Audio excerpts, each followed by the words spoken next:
उत्तराखंड समाचार में आपका स्वागत है। मैं तो सबसे पहले मुख्य समाचार।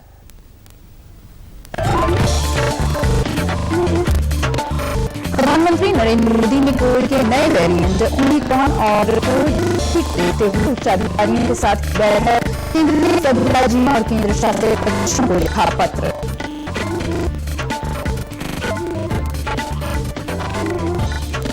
कोविड के नए वेरिएंट को लेकर अधिकारियों की निर्देश। कोविड के ड्रिल अपनाने के लिए लोगों से की अपील। देहरादून डीएम के आदेश पर बाजारों में किए गए कोविड चालान।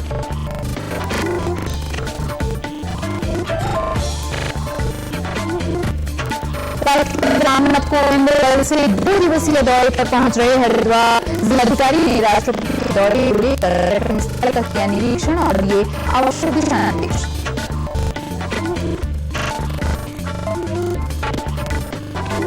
और भारत नेपाल सीमा समन्वय समिति की आज पिथौरागढ़ जिला मुख्यालय में हुई बैठक। दोनों देशों की सीमा सुरक्षा सहित आपसी समन्वय को और अधिक मजबूत करने पर दिया गया जोर। और अब समाचार विस्तार से। प्रधानमंत्री नरेंद्र मोदी देश में कोविड की स्थिति और टीकाकरण के बारे में आज नई दिल्ली में वर्चुअल माध्यम से केंद्र और राज्य सरकारों के उच्चाधिकारियों के साथ बैठक की। कैबिनेट सचिव राजीव गौबा, प्रधानमंत्री के प्रधान सचिव पीके मीना, केंद्रीय स्वास्थ्य सचिव राजेश भूषण और नीति आयोग के स्वास्थ्य सदस्य डॉक्टर वी के पॉल ने बैठक में भाग लिया। कोविड के नए वेरिएंट ओमिक्रॉन से उत्पन्न स्थिति को देखते हुए बैठक बुलाई गई। कोविड के इस नए वेरिएंट का पता पहली बार दक्षिण अफ्रीका में चला है। भारत ने उन देशों की एक सूची तैयार की है जहां के नागरिकों को भारत पहुंचने पर विभिन्न प्रक्रियाओं और जांच पड़ताल से गुजरना होगा। इन देशों में इजराइल, हांगकांग, दक्षिण अफ्रीका, ब्राजील, बांग्लादेश, बोत्सवाना, चीन, मॉरिशस, न्यूजीलैंड, जिम्बाब्वे, सिंगापुर और ब्रिटेन शामिल हैं। केंद्र ने इस रविवार को सभी राज्यों और केंद्र शासित प्रदेशों को इस नए वेरिएंट से सतर्क किया था। स्वास्थ्य मंत्रालय के सचिव ने राज्यों और केंद्र शासित प्रदेशों के अपर मुख्य सचिवों, स्वास्थ्य विभाग के प्रधान सचिवों और सचिवों को पत्र लिखकर बताया है कि 3 देशों में कोरोना के इस नए वेरिएंट पता चला है। उन्होंने कहा है कि अंतर्राष्ट्रीय यात्रियों, विशेषकर दक्षिण अफ्रीका, हांगकांग और बोत्सवाना से आने वाले यात्रियों की गहन स्क्रीनिंग और जांच की जानी चाहिए। मुख्यमंत्री पुष्कर सिंह धामी ने कोरोना के नए वेरिएंट के मद्देनजर प्रदेशवासियों से अपील की है कि कोविड एप्रोप्रिएट बिहेवियर का पालन करें। उन्होंने कहा कि कोविड पर प्रभावी नियंत्रण के लिए राज्य में पूर्ण जन सहयोग मिला है। राज्य सरकार द्वारा कोविड पर प्रभावी नियंत्रण के लिए सभी तैयारियां की गई हैं। उन्होंने लोगों से अपील की है कि जिन लोगों का अभी दूसरा टीका नहीं लग रहा है, समय होते ही टीकाकरण करा लें। वहीं मास्क का उपयोग जरूर करें और एक दूसरे से दूरी बनाकर रखें। मुख्यमंत्री ने सचिव, डीजीपी और स्वास्थ्य सचिव को कोरोना के नए वेरिएंट को लेकर आवश्यक दिशा निर्देश भी दिए।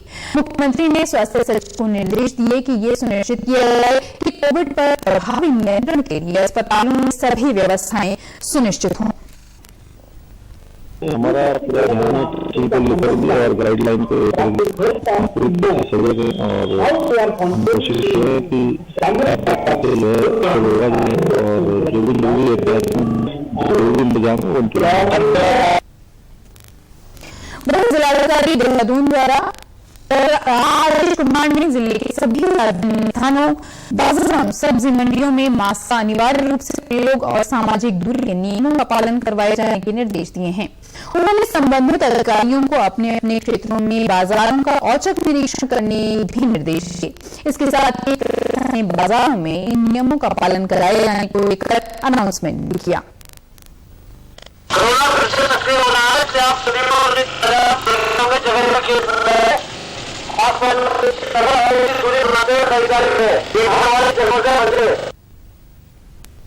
राष्ट्रपति रामनाथ कोविंद कल से 2 दिवसीय दौरे पर हरिद्वार पहुंच रहे हैं। राष्ट्रपति 28 नवंबर को पतंजलि विश्वविद्यालय के पहले दीक्षांत समारोह में बतौर मुख्य अतिथि शामिल होंगे।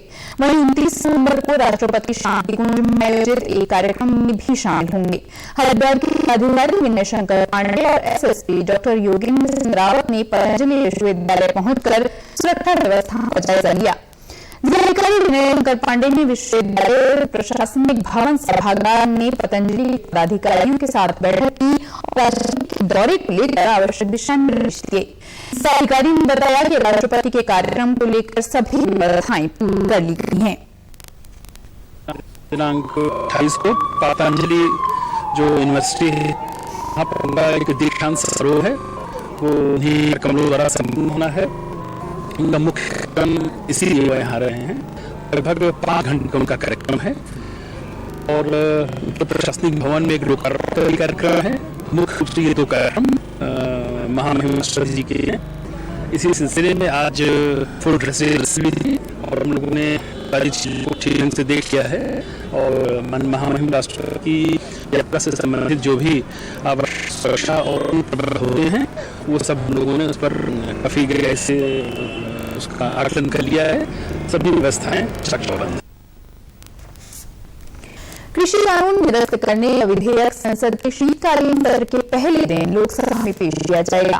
केंद्रीय कृषि मंत्री नरेंद्र सिंह तोमर ने इसकी जानकारी दी। शीतकालीन सत्र 19 नवंबर से शुरू हो रहा है। हाल ही में प्रधानमंत्री नरेंद्र मोदी ने घोषणा की थी कि सरकार ने 3 कृषि कानून रद्द करने का निर्णय लिया है। प्रधानमंत्री श्री नरेंद्र मोदी जी ने गुरु नानक देव जी के प्रकाश पर्व के पुण्य अवसर पर इन 3 कृषि कानूनों को रिपील करने की घोषणा की। प्रधानमंत्री जी की घोषणा के अनुरूप केंद्र सरकार की मंत्रिपरिषद ने इसे अपनी स्वीकृति प्रदान की है। संसद प्रारंभ के दिन 3 कृषि कानून संसद में रिपील करने के लिए प्रस्तुत किए जाएंगे। उन्होंने कहा कि केंद्र सरकार ने किसान संगठन पराली जलाने पर दंडनीय अपराध से मुक्त करने की मांग को स्वीकार कर लिया है। संगठनों ने पराली जलाने पर किसानों पर क्रिमिनल ऑफेंस से उन्हें मुक्त किया जाए, यह मांग की थी। भारत सरकार ने इस मांग को मान लिया है। भारत नेपाल सीमा समन्वय समिति की बैठक आज पिथौरागढ़ जिले के मुख्यालय में जिलाधिकारी डॉक्टर आशीष चौहान की अध्यक्षता में संपन्न हुई। बैठक में दोनों देशों के सीमा जनपद पिथौरागढ़ और नेपाल के दार्चुला और बैतडी जिले के विभिन्न एजेंडा बिंदुओं पर विस्तार पूर्वक चर्चा की गई, जिसमें दोनों देशों की सीमा पर स्थापित सुरक्षा एजेंसियों एवं स्थानीय पुलिस के मध्य आपसी समन्वय स्थापित करने, आने जाने वाले नागरिकों से कोविड-19 संबंधी गाइडलाइंस का अनुपालन कराए जाने, दूसरे देश में प्रवेश अपने साथ अपने राष्ट्र से संबंधित कोई एक पहचान पत्र प्रदर्शित करने की अनिवार्यता के संबंध में विचार विमर्श किया गया। दोनों देशों की सीमा पर सघन चेकिंग एवं पेट्रोलिंग और सूचनाओं का आदान प्रदान करने, जनपद में विभिन्न अभियोगों की वांछित की गिरफ्तारी में सहयोग दिए जाने, जाली नोटों की तस्करी की रोकथाम में सहयोग करने, अवैध मादक पदार्थों व मानव तस्करी, वन्य जीवों की तस्करी की रोकथाम पर एक दूसरे को पूर्व की भांति सहयोग देने का भरोसा भी दिया गया। बैठक में भारत नेपाल राष्ट्रों के मध्य स्थित छालछुम दार्चुला मोटर पुल एवं एलगाड़ झूला पुल का निर्माण किए जाने पर भी बैठक में चर्चा की गई। बैठक से पूर्व जिलाधिकारी डॉक्टर आशीष चौहान द्वारा राष्ट्र नेपाल के दोनों जिलों से आए अधिकारियों का स्वागत किया गया। मुख्यमंत्री पुष्कर धामी ने आज मुख्यमंत्री आवास में आयोजित आत्मनिर्भर उत्तराखंड कार्यक्रम में प्रतिभाग किया। इस अवसर पर मुख्यमंत्री ने कहा कि प्रधानमंत्री नरेंद्र मोदी ने वर्ष 2025 तक उत्तराखंड को विजन दिया है। इस विजन को पूरा करने के लिए राज्य सरकार द्वारा समाज के हर क्षेत्र के प्रतिष्ठित लोगों से प्राप्त हो रहे सुझावों के आधार पर आगे के लिए रोड मैप तैयार किया जा रहा है। उन्होंने कहा कि 2025 तक उत्तराखंड को हर क्षेत्र में देश का अग्रणी राज्य बनाने के लिए सरकार द्वारा प्रयास किए जा रहे हैं। मुख्यमंत्री ने कहा कि हमारे पास प्राकृतिक संपदा है, इस प्राकृतिक संपदा के सदुपयोग पर विशेष ध्यान दिया जा रहा है। हिमालय को बचाने एवं प्रकृति के साथ संतुलन बनाए रखने के लिए सभी को आगे आना होगा। प्राकृतिक संपदाओं एवं अन्य स्रोतों से राज्य की आय बढ़ाने की दिशा में भी विशेष प्रयास किए जा रहे हैं। मुख्यमंत्री ने कहा कि उत्तराखंड हिमालयी राज्य होने के नाते यहाँ की भौगोलिक परिस्थितियां अलग हैं। आपदा की दृष्टि से उत्तराखंड संवेदनशील राज्य है। किसी भी चुनौती से निजात पाने के लिए केंद्र सरकार राज्य को हर संभव सहयोग मिलता रहा है। देखिए, हमने आज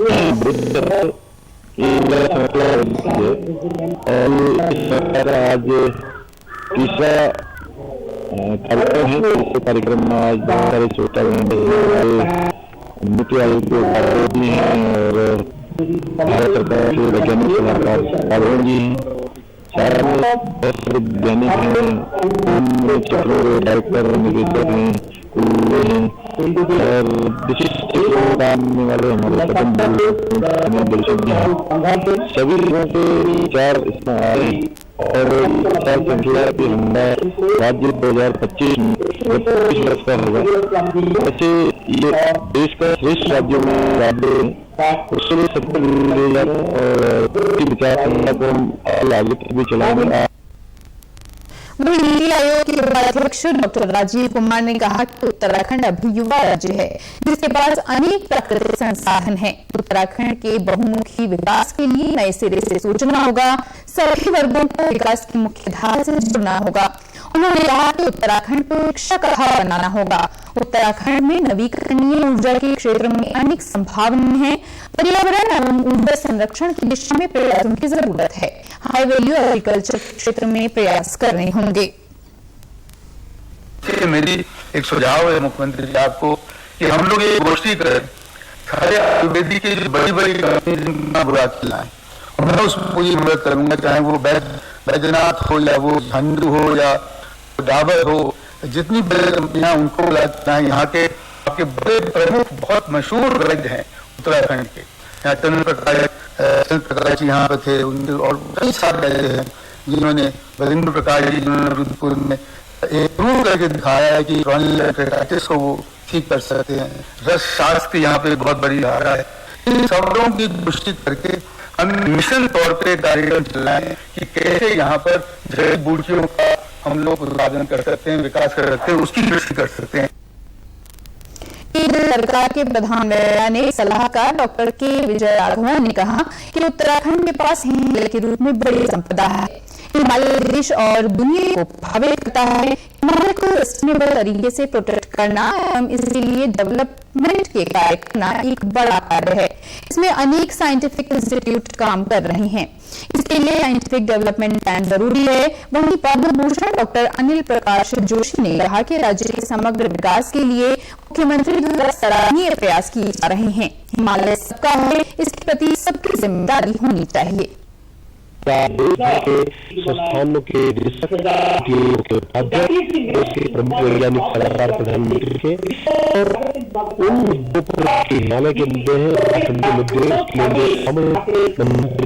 शुरुआत की गई है। इसके लिए मैं समझता हूँ कि राज्य के मुख्यमंत्री धन्यवाद भी देता हूँ कि सालों में जनसंख्या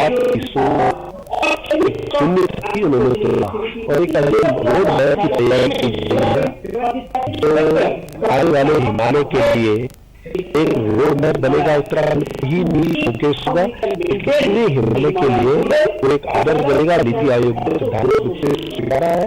उत्तराखंड में काम करके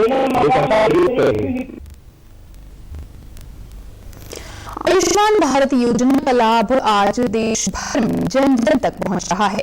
प्रधानमंत्री नरेंद्र मोदी की सोच का ही नतीजा है कि राज्य के अल्मोड़ा जिले में इस योजना के जरिए आज लोगों को निःशुल्क स्वास्थ्य लाभ दिया जा रहा है। देखिए हमारी रिपोर्ट।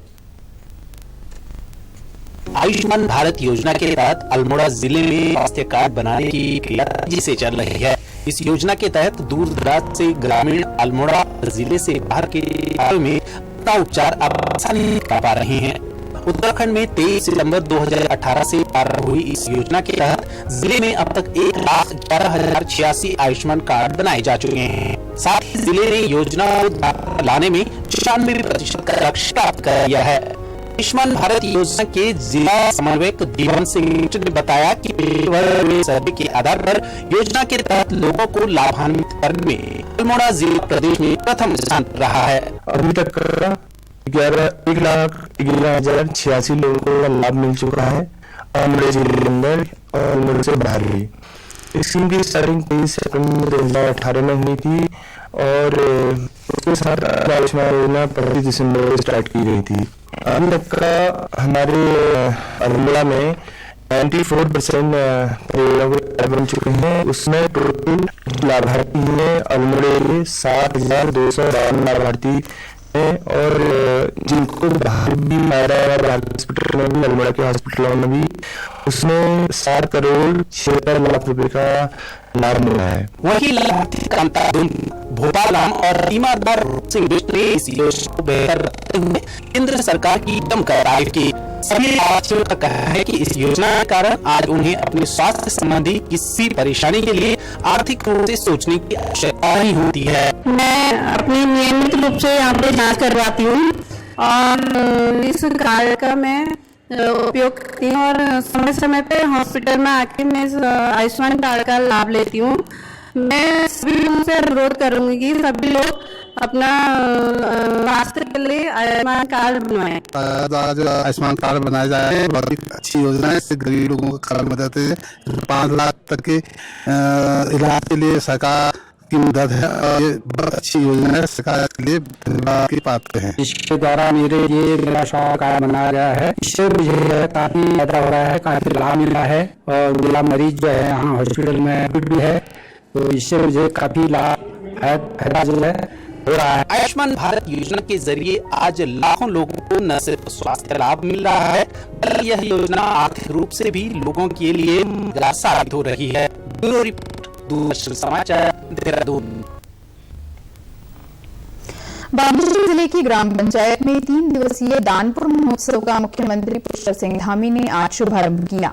उन्होंने उत्तराखंड की संस्कृति और तीज त्योहारों को अद्वितीय बताते हुए कहा कि हमारा लक्ष्य है कि 2025 तक उत्तराखंड देश के राज्यों में श्रेष्ठ राज्य बने।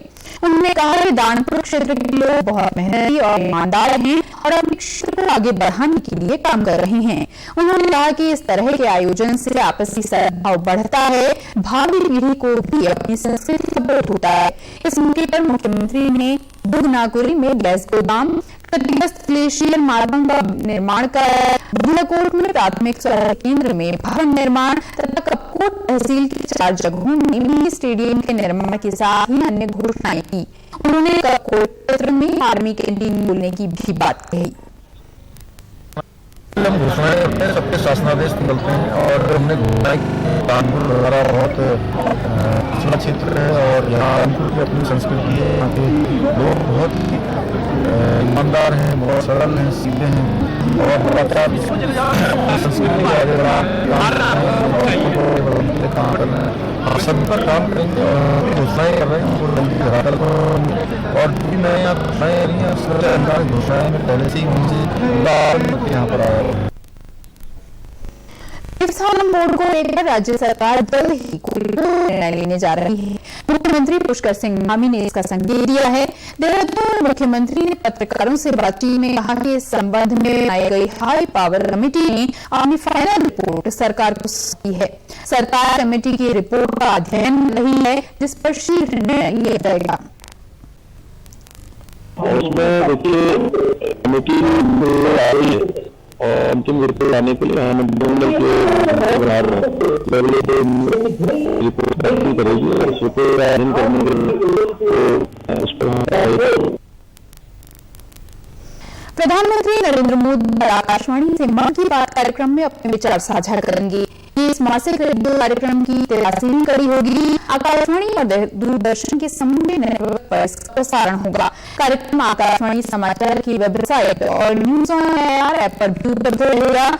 आकाशवाणी समाचार, दूरदर्शन समाचार, प्रधानमंत्री कार्यालय और सूचना और प्रसारण मंत्रालय के यूट्यूब चैनल पर भी सीधा प्रसारित होगा।